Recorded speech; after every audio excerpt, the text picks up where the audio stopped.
all Aligned to Enlighten followers. My name is Edward Muhammad.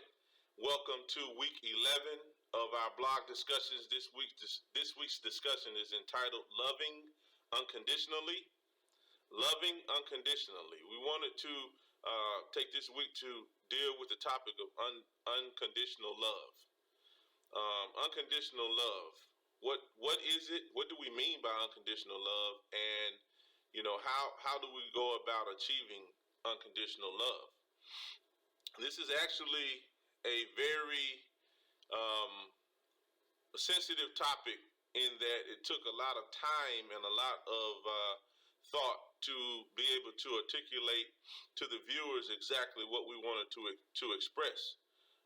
The first thing we want to talk about is some of the misconceptions of unconditional love. The first misconception is that unconditional love is an obligation. A lot of people feel like they want to demand from their partner or their significant others that the person love them unconditionally, right? We've heard it throughout the years that we've been in relationships. Some of us may have placed those demands on other people ourselves, but it's the thought, or it's the premise that you should love me regardless of my flaws, regardless of my faults.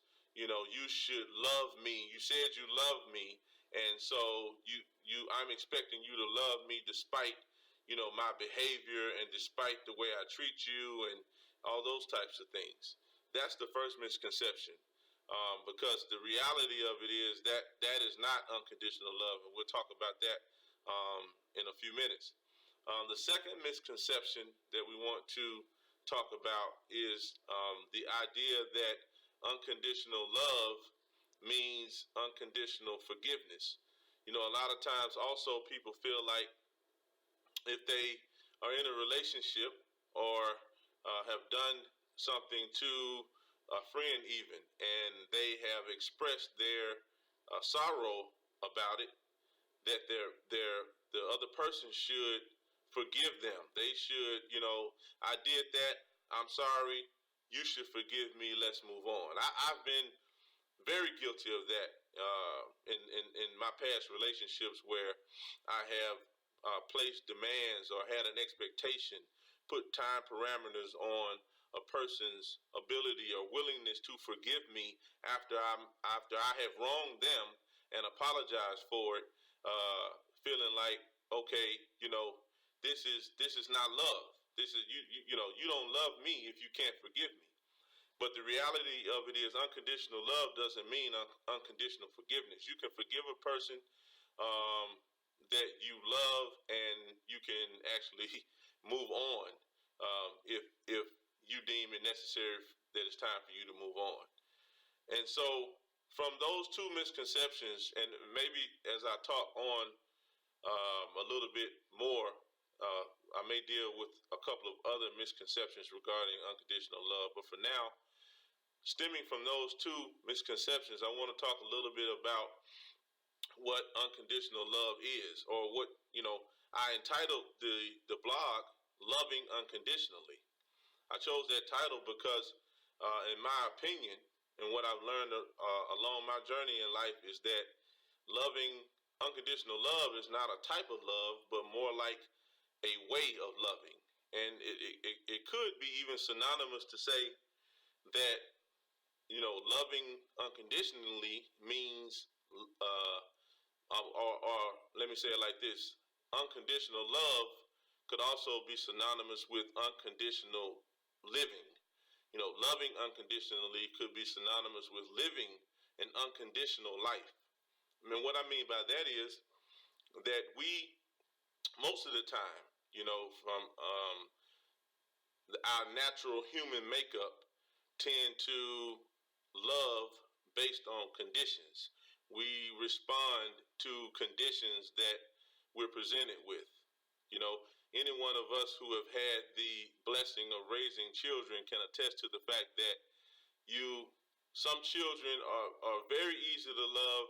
You have multiple children, you may find one child is very lovable while the other one presents a challenge. Not that you have a challenge in loving them, but that the other child may just their expression of love to you is easier reciprocated when you're interacting with that particular child.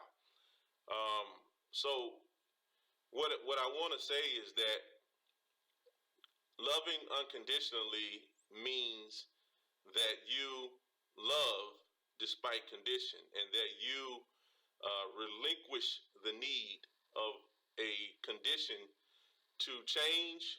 You relinquish the need of a condition to be different in order for you to demonstrate the expression of love.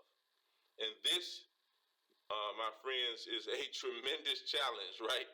You know, it's easy to love what's lovable. That's what I wanted to say a few minutes ago with regards to raising children. It's easy to love what's lovable.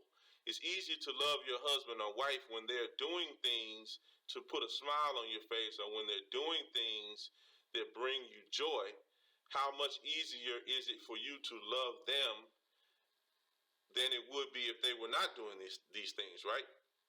But what we want to challenge the viewers, and where the premise that we want to dispel, the myth, if you will, that we want to dispel at this point, is that unconditional love has very little, if anything at all, to do with another person. I want to repeat that. Unconditional love has very little, if anything at all, to do with another person.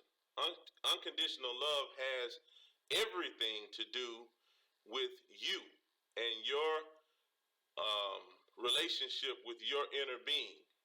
It doesn't have anything to do with the relationship that you may be involved in with a wife, with a husband, with a boyfriend, with a girlfriend, but everything to do with the relationship between you and your inner being.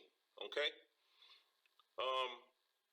And so when you make that relationship primary, when you make the relationship between you and your inner being, you and God, primary, you foster and facilitate extremely loving relationships abroad and extremely loving relationships with other people.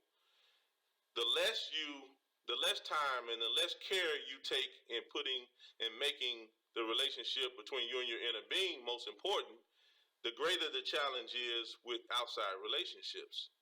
So, it becomes down to this point that when we love unconditionally, when we think about, because most of this is to build greater relationships, greater interpersonal relationships with our friends and with our families, right? And so, how do we do that? How do we actually change some paradigms, change our way of thinking so that we foster better relationships in those areas? Unconditional love, loving unconditionally, from the way that we've described it and the way that we have defined it here, is how you go about doing that.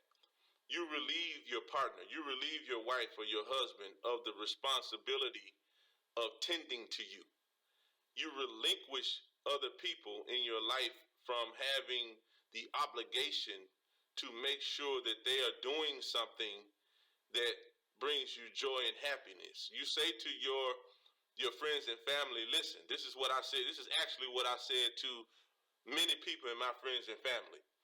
Listen, from this point on, you are relinquished of the duty of attending to me. At this point, I am holding myself responsible for my own happiness.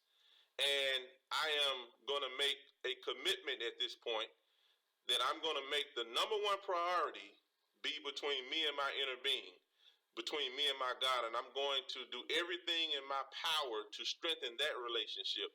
And when I strengthen that relationship, you will see evidence of the relationship between you and I strengthen. And most people that I have been in a relationship with for these past few years can attest to what I'm saying. Most of my relationships have been strengthened from my willingness and my deliberate and conscious choice to love unconditionally. To love unconditionally meaning not a person or not a relationship, but to increase my expression of love despite whatever condition that I might be faced with. And when I have done that, again, all other relationships, secondary relationships, have been strengthened. And so I just want to leave you with that. I hope that you found something of value in this discussion. I want to challenge anybody who's watching this to take this information, apply it to your life. Meaning, when you walk away from watching this video, try to go about your day. Wake up in the morning and set your course of action. Set your intentions for the day to love unconditionally. Meaning, as conditions come up, as conditions come up throughout your day, as they will, make the conscious and deliberate choice to continue to demonstrate love and continue to approach each and every exchange and each and every interaction that you have from the same lens or the same viewpoint that God would approach that same situation, right?